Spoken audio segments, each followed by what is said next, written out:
Good morning, Ritika. Very good morning.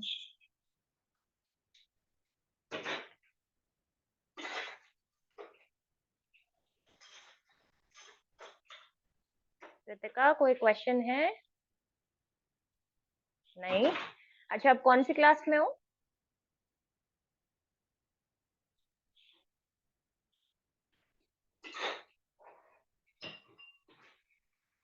12th?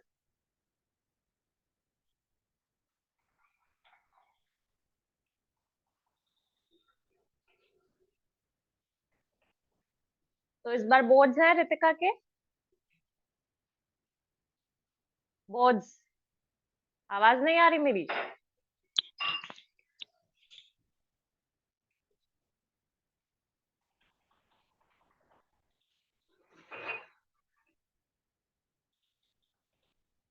अभी आ रही है आवाज Ritika?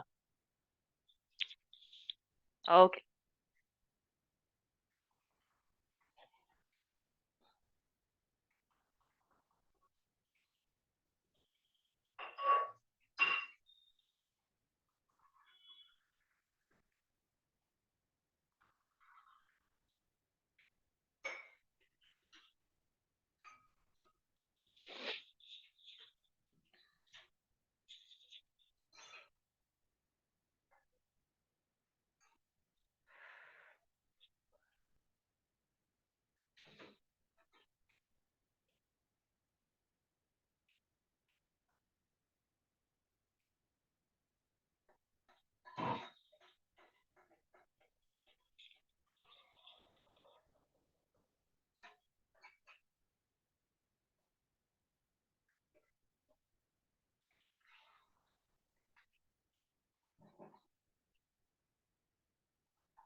Good morning ma'am.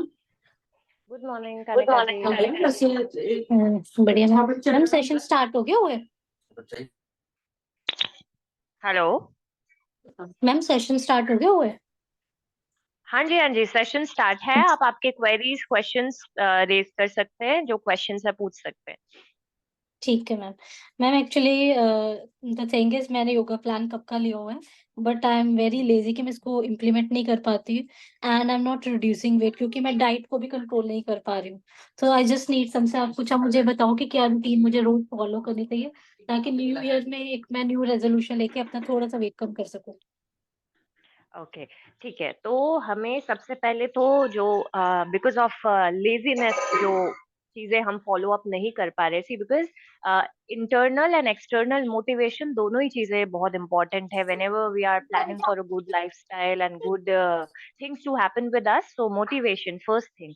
so you have to be very motivated. second thing, dedication बहुत जरूरी है, और कंसिस्टेंसी। ये तीन चीजें अगर आप फॉलो कर लेते हैं, कि एक तो सबसे पहले किसी भी आइडल को लेना है कि okay I want to be like that, and then start motivating yourself कि ठीक है, मैं इतने से इतने टाइम पे यहाँ तक इस जो भी whatever sometimes we have कि एक हेल्दी स्किन चाहिए, या एक अच्छा फिगर चाहिए, या कुछ नहीं चाहिए बट एक अच्छी ओवरऑल हमारा जो हेल्थ है वो अच्छा रहे, कोई बिना प्रॉब्लम के, परेशानी के। So external and internal motivation. External motivation कैसे आएगा?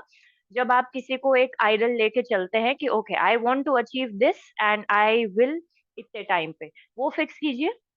इंटरनल मोटिवेशन खुद से कि नो, कुछ भी हो जाए, चाहे कहीं ट्रैवल करना हो, जाना है, आना है, जो भी काम है, घर पे गेस्ट आए हुए हैं, मेरा ये रूटीन है, चाहे कितना भी डिस्टरबेंस हो रहा है, इस रूटीन को मैंने डिस्टर्ब नहीं करना, because I have that external motivation. तो इंटरनल मोटिवेशन ऐसे। उसके बाद डेडिकेशन, अपने आप को अंदर से फर्म करना पड़ेगा, स्ट्रॉन्ग करना पड़ेगा, आपको डिसाइड करना पड़ेगा कि मुझे करना ही है, कुछ भी हो जाए। और then one more thing, consistency. ठीक है, आप ठीक है, ये जो लेजीनेस है उस वजह से नहीं कर पा रहे हैं हम। कितनी बार होता है कि कभी कभी एक्टिव होते हुए भी हम लेजी रहते हैं, कि क्योंकि माइंड, तो थोड़ा सा कभी कभी ये ओवर थिंकिंग की वजह से इश्यूज होते हैं कि हम लेजी हो जाते हैं। कभी कभी स्ट्रेस फैक्टर बहुत ज्यादा होता है कि हम लेजी रहते हैं।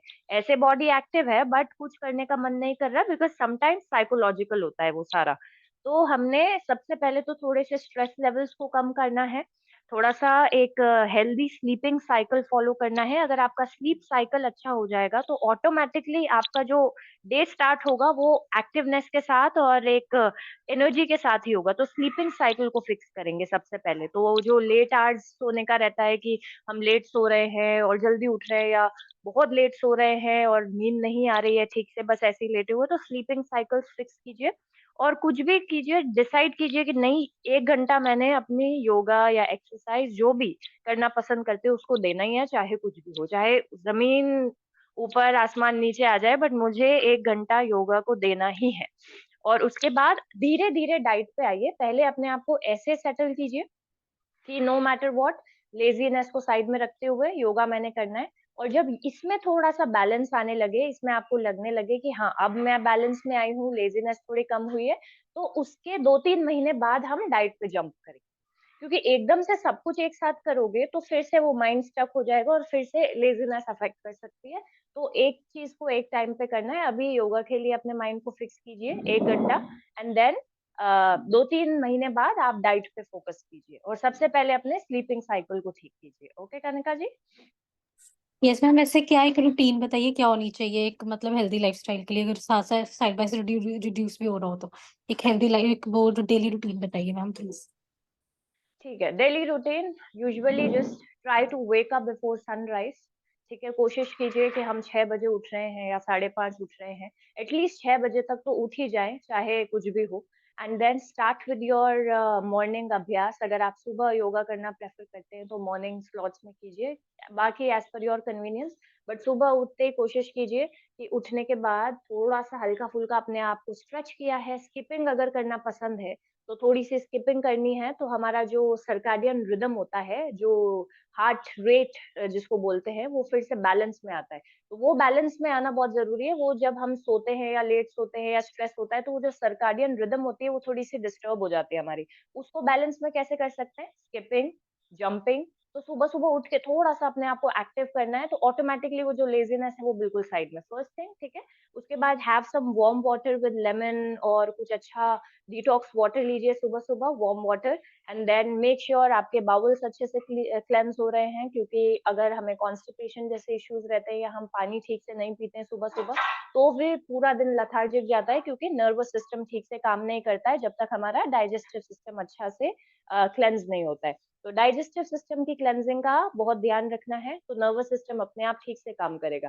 Then go with your breakfast. अच्छा ब्रेकफास्ट कीजिए, healthy breakfast. Breakfast should contain protein, ताकि आपका वेट लॉस भी होता रहे और आपको वो जो छोटी छोटी स्नैकिंग वाली भूख है वो ना लगे। तो प्रोटीन रिच डाइट हमें सुबह लेनी है। अच्छे से स्प्राउट्स ले सकते हैं, म्यूसली ले सकते हैं, you can go for tofu, you can go for paneer, but make sure बहुत ज्यादा क्वांटिटी में नहीं लेना है, क्योंकि protein again takes time to digest.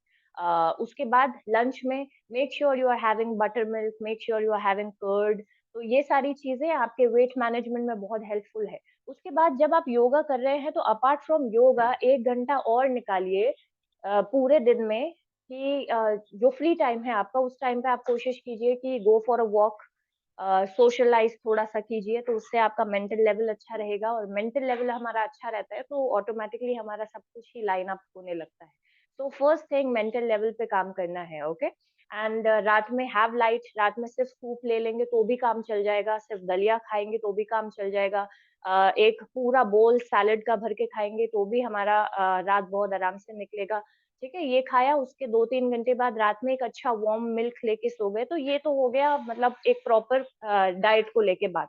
उसके बाद बस आपने ये ध्यान रखना है कि एक अलग से टाइम योगा के, अगर वेट लॉस जल्दी करना है तो योगा के अलावा 1 घंटा और निकाल के खुद से प्रैक्टिस करनी है और थोड़ी सी इंटेंस प्रैक्टिसेस करनी है। डांस करना पसंद है तो डांस कीजिए, बाहर वॉक पे जाइए, जॉगिंग कीजिए, साइकिलिंग करना पसंद है तो गो फॉर साइकिलिंग।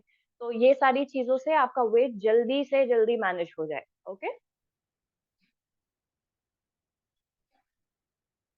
चलिए next question. Okay ma'am, thank you so much ma'am. Okay okay करने का। Good morning Chaitali ji. Hello ma'am. Where are you these days? मैं लीव लिया था हाँ, योगा से पर आप 1 महीने के लिए लिया था।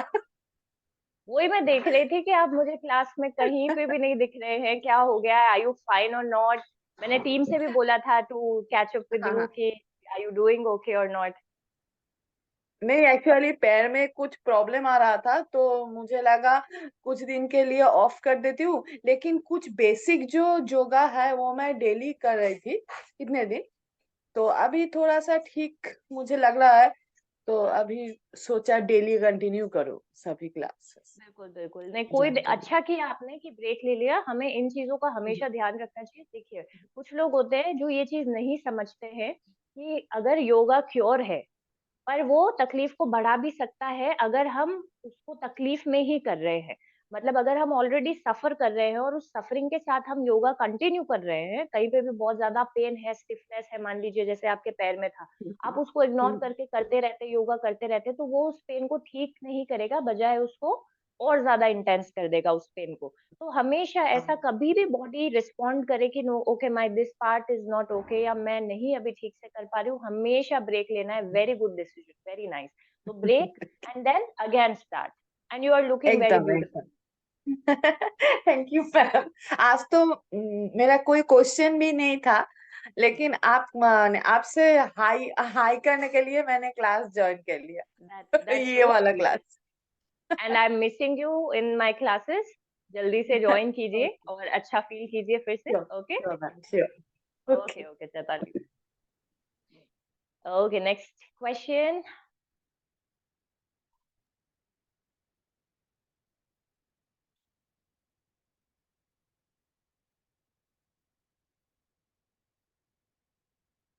आई ऑलवेज सी रेज यू वर्किंग। Yes ma'am. मैं शांति से यू आर बैठ नहीं पाती हूँ, ऑलवेज जब वर्किंग। योगा करती हूँ ना तब भी मैं शांति से बैठती हूँ। बाकी आपको ऐसे same like me, this happens with me, मैं इतनी ज्यादा एक्टिव रहती हूँ, आई डोंट नो, मुझे एक तो ऐसा रहता है कि घर में थोड़ा सा भी कुछ डिस्टर्ब है तो उसको तुरंत ठीक करना है। तो हाँ, बिकॉज ऑफ दिस हैबिट, हम जैसे लोग पूरा टाइम आपको सिर्फ घूमते हुए ही मिलेंगे इधर से उधर। कभी कभी छुट्टी वाला दिन होता है ना, सेम एरिया में लोग रहते हैं ना, मुझे इतनी बार मिल जाता है, फिर बोलते हैं तुम क्या रोबोट की तरह बाहर ही निकलती रहती हो। नहीं नहीं, अच्छा है मैं क्योंकि इससे हमारा माइंड बहुत ऑक्यूपाइड रहता है ना, तो हम लोगों को इतना स्ट्रेस नहीं होता है, बिकॉज हम पूरा टाइम इन्हीं चीजों में ऑक्यूपाइड रहते हैं। दो, ये भी एक इशू ही है, क्योंकि इसको हम ओसीडी कह सकते हैं एक तरीके से, कि हम बहुत ज्यादा वो हर चीज को लेके एकदम पर्टिकुलर रहते हैं कि, तो ये भी एक है, थोड़ा एक्टिव माइंड का निशानी है कि बहुत ज्यादा एक्टिव माइंड रहता है हम लोगों का। बट ठीक है, ये बेटर है फिर भी, rather than a lazy mind, active mind is always a better option. Ma'am मेरा क्वेश्चन है कि मैंने ना कल फास्ट किया था ना, तो पूरे दिन जी। ठीक थी, लेकिन जैसे ही मैंने फास्ट ब्रेक करके खाना खाया ना, तो मुझे राइट साइड में हेडेक होने लगता है। खाना नहीं खाती हूँ तो ठीक रहता है, बट खाना खाने के बाद में हेडेक होता है। ओके, आपका फास्ट कैसा था? मतलब बिल्कुल कुछ पूरे भी दिन कंज्यूम मैंने नहीं वाटर किया था? पे किया था, वाटर पे, फिर शाम को 5 बजे के आसपास मैंने कोकोनट वाटर लिया, और उसके ठीक बाद है। में मैंने 7 बजे के आसपास इतनी सी खिचड़ी खाई बस। ओके, बट ठीक है हेडेक कुछ। होने लगता है खाने के बाद। ना ना, दैट्स परफेक्टली ओके, क्योंकि हम कुछ ऐसी चीज कर रहे हैं जो अनयूजुअल है। यूजुअली रोज नहीं करते वो चीज, रोज हमारे बॉडी को, डाइजेस्टिव सिस्टम को वही आदत होता है कि खाना डालना है, खाना, फिर वो डाइजेस्ट करेगा, फिर हमने ये खा लिया वो खा लिया, तो बॉडी को वो हैबिट है। तो अगर हम बॉडी का ऐसा हैबिट डालना चाह रहे हैं कि ठीक है, सिर्फ मतलब वाटर भी शाम को 5 बजे लिया है, थोड़ा खिचड़ी, तो वो शरीर अलग तरीके से रिस्पॉन्ड, हमारा जो बॉडी या नर्वस सिस्टम है वो डेफिनेटली अलग तरीके से रिस्पॉन्ड करेगा थोड़े दिन। बट जब वो हम फिर फिर से सुबह लाइन ठीक हो गया वापस। जी। वापस सुबह ठीक हो गया, बट मुझे पूछना था कि मतलब ये हाँ हाँ, नॉर्मल है ना, सबको होता है ना, ना मुझे ना, अकेले कोई को तो नहीं कोई होता। स्ट्रेस वाला बात नहीं है, बिल्कुल नॉर्मल है। बॉडी अलग तरीके से रिस्पॉन्ड कर रहा है क्योंकि हमने उसको अलग तरीके से ट्रीट किया है, तो वो नॉर्मल है। तो उसमें कोई टेंशन वाली बात नहीं है, क्योंकि पूरा दिन ऐसे भूखे रहने से कभी कभी होता है कि थोड़ा सा गैस्ट्रिक इश्यूज हो जाते हैं, और बॉडी डिटॉक्स हो रहा होता है, तो ये सारी चीजें जो है वो अंदर का डाइजेस्टिव सिस्टम है वो रिलैक्स्ड रहता है, हमारा ओवरऑल सिस्टम एकदम रिलैक्स्ड रहता है कि हमने कुछ भी नहीं डाला है। तो there is not a problem in that. अगर सर दर्द हुआ है तो वो एब्सोल्युटली नॉर्मल है, कोई दिक्कत नहीं है। अभी तो ठीक है, अभी मैं मतलब नाश्ता करूंगी उसके बाद में, लेकिन ठीक है। ओके ठीक है रेज, ma'am, thank you, have a good day. Yes yes, good day good day. हाँ जी, कनिका जी कुछ बोल रहे हैं आप?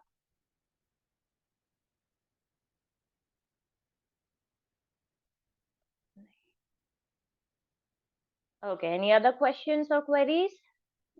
या और कुछ शेयर भी करना है तो हम शेयर भी कर सकते हैं, या कुछ और रिगार्डिंग हम कभी ऐसा भी मैम हो सकता है कि मे बी। हाँ जी, हाँ जी, यस यस, बोलिए। मैम नट्स कौन से टाइम पे लेने चाहिए? सुबह-सुबह उठते जैसे वार्म वाटर पीने के बाद और विद जब 11 ओ क्लॉक जैसे फ्रूट खाते उस टाइम पे? कौन-सा बेटर टाइम है नट्स लेने के लिए? नट्स आप ब्रेकफास्ट के साथ ले सकते हैं। ब्रेकफास्ट के टाइमिंग जो रहता है 8 से 10 के बीच का, उस टाइम पे नट्स लीजिए, बहुत हेल्दी रहते हैं। क्योंकि उनमें गुड सोर्स ऑफ फैट्स, उसके बाद अपना good source of omega, antioxidants, तो ये सारी चीजें हमें सुबह मिले तो अच्छा रहता है। तो 8 टू 10 के बीच में you can have your nuts. 8 से 11 भी कर देंगे तो भी चलेगा, बट हाँ, ये वाला टाइमिंग के बीच में नट्स लीजिए। उठते ही बहुत जल्दी, अगर आप सुबह उठते ही तो जस्ट हैव सोक्ड आलमंड्स, ठीक है। और अगर आप हेवी नट्स ले रहे हैं, ज़्यादा क्वांटिटी में नट्स ले रहे हैं, तो वो 8 से 11 के बीच।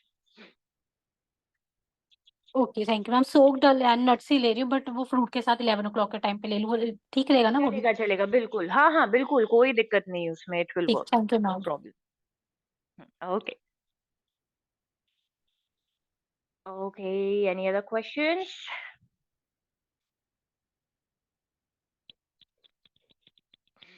मैम आप ही हमें कुछ अपने आप से कुछ बता दो, अच्छी टिप्स वगैरह कुछ, मतलब हमें कुछ क्या एक्स्ट्रा करना चाहिए।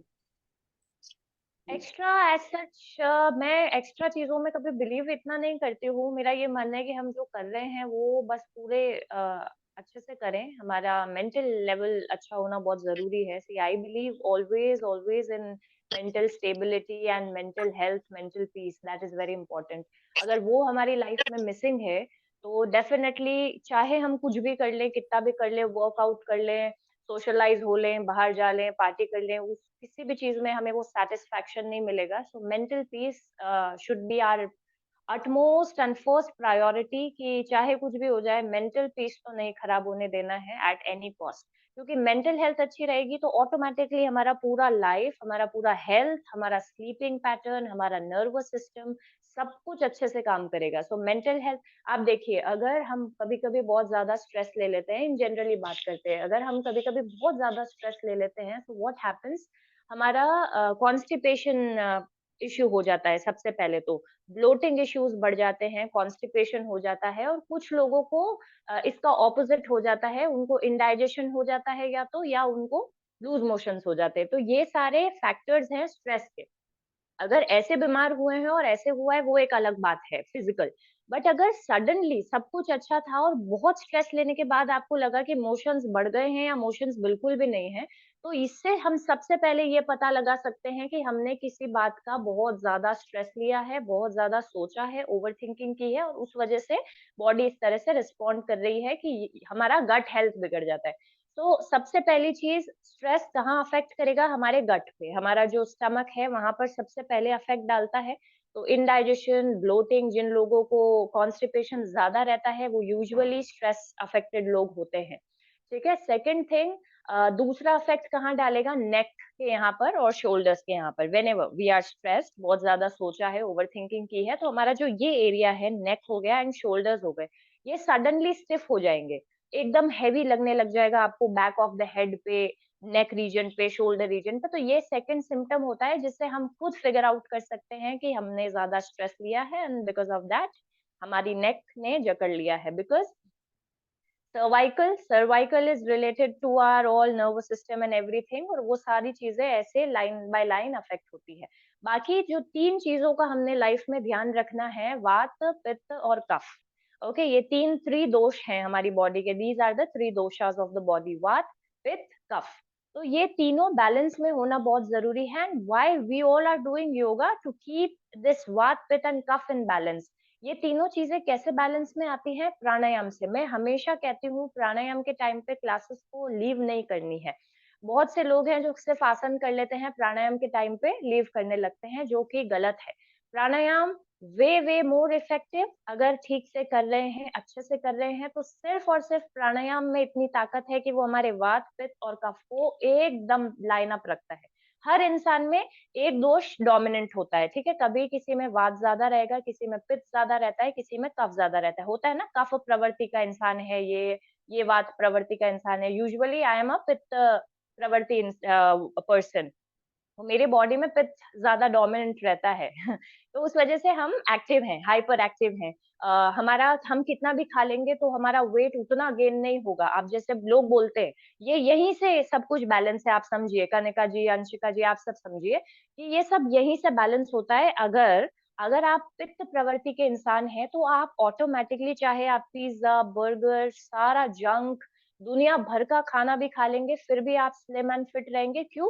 क्योंकि पित्त ज्यादा बन रहा है शरीर में, और पित्त ज्यादा बन रहा है तो वो हमारे मेटाबॉलिज्म को बहुत फास्ट चला रहा है, हाइपर एक्टिव। ओके, तो मेटाबॉलिज्म जब बहुत ज्यादा फास्ट रहता है तो जल्दी जल्दी हमारी जठर अग्नि प्रज्वलित ज्यादा रहती है।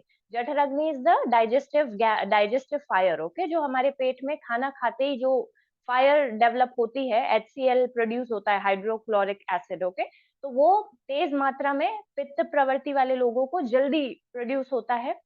हमारा लिवर भी जल्दी काम करता है, तो जो भी हम खा रहे हैं बहुत जल्दी डाइजेस्ट हो जाएगा। जो वात प्रवृत्ति के लोग होते हैं, वात is related with gas. Okay, तो वो जो वात प्रवृत्ति वाले लोग होते हैं वो यूजुअली थोड़े से हेल्दी रहेंगे, चाहे वो कितना भी मेहनत कर ले, कितना भी अपनी जी जान लगा ले, नहीं हो पाता। कभी कभी it becomes so difficult for them to lose wait.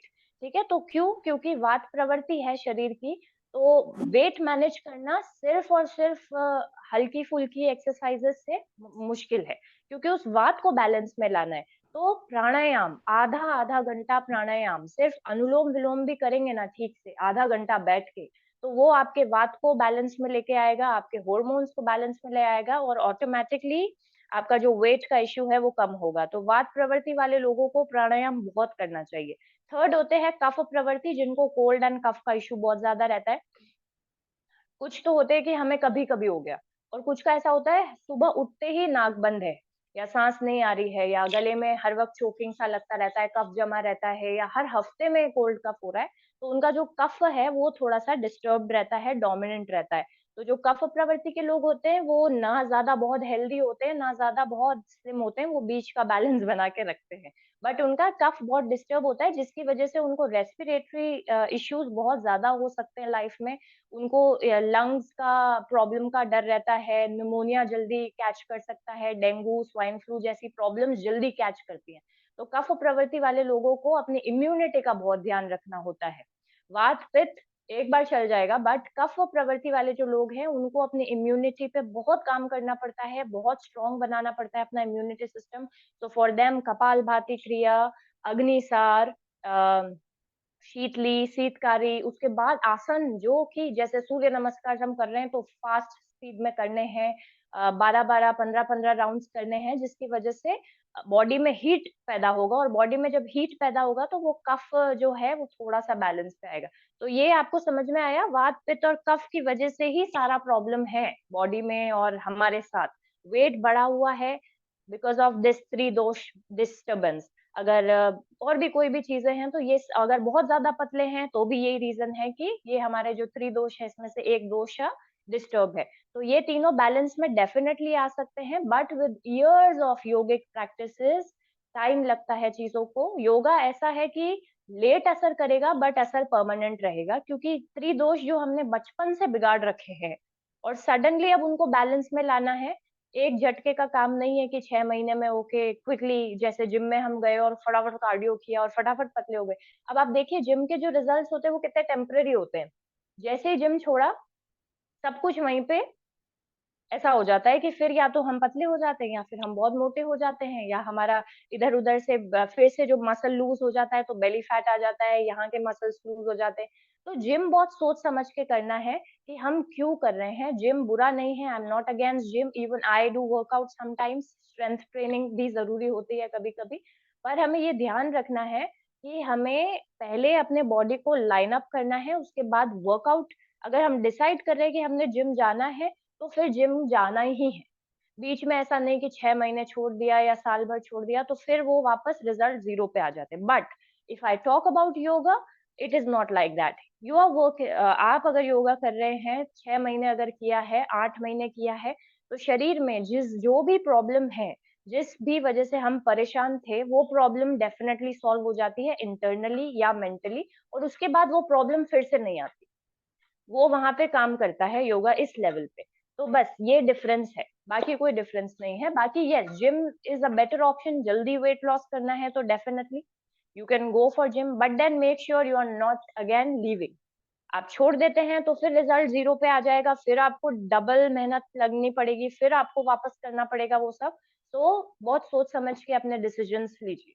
Okay, I hope this थोड़ा सा हेल्प आउट किया है ये सारी चीजों ने, और क्लैरिटी आया है कि हम जो शिकायत लगाते रहते हैं कि वेट लॉस नहीं हो रहा, वेट लॉस नहीं हो रहा, तो ये रीजंस रहते हैं हमारे वात पित्त का बैलेंस में रहना जरूरी है। अब उसको ऐसे ही बैलेंस में नहीं कर सकते, मेहनत लगती है, टाइम लगता है, regularity, consistency, discipline and complete surrender to ourselves कि हम अच्छे तरीके से हमारे शरीर पे काम कर रहे हैं, पॉजिटिव हो रहे हैं, स्लीपिंग साइकिल्स को ठीक कर रहे हैं, खाना पीना बहुत इंपॉर्टेंट है।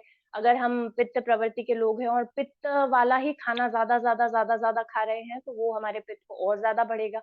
आप गूगल पे सर्च कीजिए कौन से पित्त वाले फूड होते हैं, कौन से वात वाले फूड्स होते हैं, तो इससे भी आपको और हेल्प आउट मिल जाएगा कि आपको क्या खाना है और क्या नहीं खाना है। तो पहले तो अपनी प्रवृत्ति को जानिए कि आप किस प्रवृत्ति के हैं, कफ वाले हैं, पित्त वाले हैं या वात वाले हैं, आपका कौन सा जो दोष है वो डोमिनेंट है।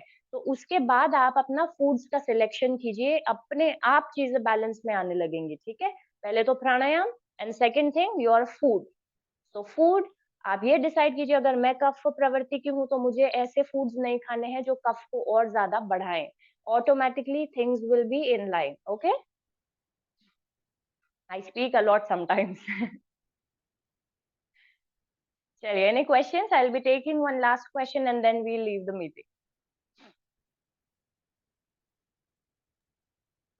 मैम, अभी आजकल लोग बोलते हैं कि घी को ना पराठे पे जैसे लगाते हैं ना, वैसे नहीं खाना चाहिए, घी को पीना चाहिए वार्म वाटर के साथ। तो क्या सही रहता है कि घी को खाने में ऐड नहीं करना चाहिए? कर सकते हैं। देखिए, हम इतना ज्यादा चीजों पे वो नहीं करेंगे, क्योंकि जब हम बहुत ज्यादा अपने आप को बांधने लगते हैं ना ये सारी चीजों के, और पर्टिकुलर होने लगते हैं, तो भी हमारे बॉडी में सारे गड़बड़ चालू हो जाते हैं। तो ऐसे तो अगर हम बात करें ना किसी भी खाने की या किसी भी आइटम की, तो हर चीज का वो निकल जाएगा कि ये नहीं करना चाहिए, ये करना चाहिए, ये नहीं खाना चाहिए, वो नहीं खाना चाहिए, इसके खाने से कैंसर बढ़ता है, इसके खाने से ये होता है, इसके खाने से डायबिटीज हो सकती है, इसके खाने से किडनी पर असर हो सकता है।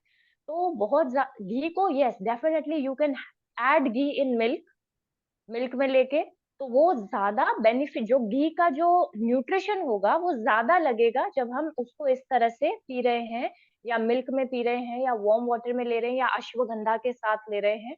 तो उसका जो न्यूट्रिशन के इफेक्ट्स हैं वो जस्ट डबल अप हो जाते हैं। बाकी पराठे पे अगर हम ले रहे हैं, दैट्स इट, बट ऐसा नहीं कि बहुत सारा घी भर भर के, बिकॉज अगेन वो हमारे दूसरी चीजों को डिस्टर्ब करता है। तो थोड़ा सा घी खाया, बाकी ऐसे पीने में दूध के साथ, अश्वगंधा के साथ, वार्म वाटर के साथ, बहुत उसके जो न्यूट्रिशन के फायदे हैं वो सीधा शरीर को लगते हैं, और घी से कभी मोटे नहीं होते हैं। तो ये चीज बिल्कुल माइंड से निकालनी है कि घी से मोटे होते हैं। Ghee is something which is giving you strength, which is giving you power, which is giving you a good strength to fight from diseases and problems. तो घी तो लेना है, बहुत ज्यादा क्वांटिटी में नहीं लेना है। बाकी आप हरियाणा साइड जाइए, आप पंजाब साइड जाइए, वो लोग इतना घी खाते, इतना दूध दही लेते हैं, और वो अगर पूरे इंडिया में बात की जाए तो they are the fittest people, क्योंकि वो देसी खाते हैं, अच्छा खाते हैं, और बहुत मेहनत करते हैं। एंड दैट्स व्हाई वहाँ की आप लेडीज, बूढ़ी से बूढ़ी लेडीज को भी देखेंगे या जेंट्स को भी देखेंगे, you know they look different. Why? Because of the healthy eating they are doing. और उसके बाद जस्ट डबल मेहनत। ऐसा नहीं कि सिर्फ घी पी के बैठ गए हैं, घी पी के वो कितना कितना दौड़ लेते हैं, कितना वहां पे आप देखिए स्पोर्ट्स पर्सन इतने अच्छे होते हैं। तो यही है मॉरल ऑफ द स्टोरी की मेहनत करना है, कुछ भी खाना है बट मेहनत करना है, कि वो शरीर को लगे भी, शरीर से बाहर भी डिटॉक्स होता रहे, निकलता रहे, वो इम्पोर्टेंट है। ओके, मैम सिर्फ एक लास्ट क्वेश्चन है, बस ये पूछना है कि जब कोल्ड कफ हो तो कर्ड वगैरह नहीं खाना चाहिए, दूध वगैरह नहीं लेना चाहिए कोल्ड कफ में? हाँ, क्योंकि वो हमारे कफ को बढ़ाता है। दूध की प्रवृत्ति ये रहती है कि वो कफ को और बढ़ाता है। कर्ड की प्रवृत्ति रहती है ठंडक करता है, तो वो कफ को और बढ़ाएगा। तो definitely at the time of cold and cough warm warm water लीजिए, जितना वार्म वाटर ले सकते हैं, क्योंकि वो उसको पिघालेगा। दूध क्यों नहीं? क्योंकि वो थोड़ा-सा कफ प्रवृत्ति में ज़्यादा रहता है, तो दूध हम इसीलिए डॉक्टर्स भी मना करते हैं और हम जो योगा टीचर्स हैं वो भी मना करते हैं कि दूध अवॉइड कीजिए जब तक कफ एकदम क्लियर नहीं हो जाता, क्योंकि वो उसकी तासीर ही ऐसी होती है कि वो कफ को और एग्रीवेट करता है। सो नो नॉट मिल्क, आप काढ़ा लीजिए, आप गर्म पानी जितना पी सकते हैं पीजिए, और जब कफ ठीक हो जाए then again you can go with your milk and everything.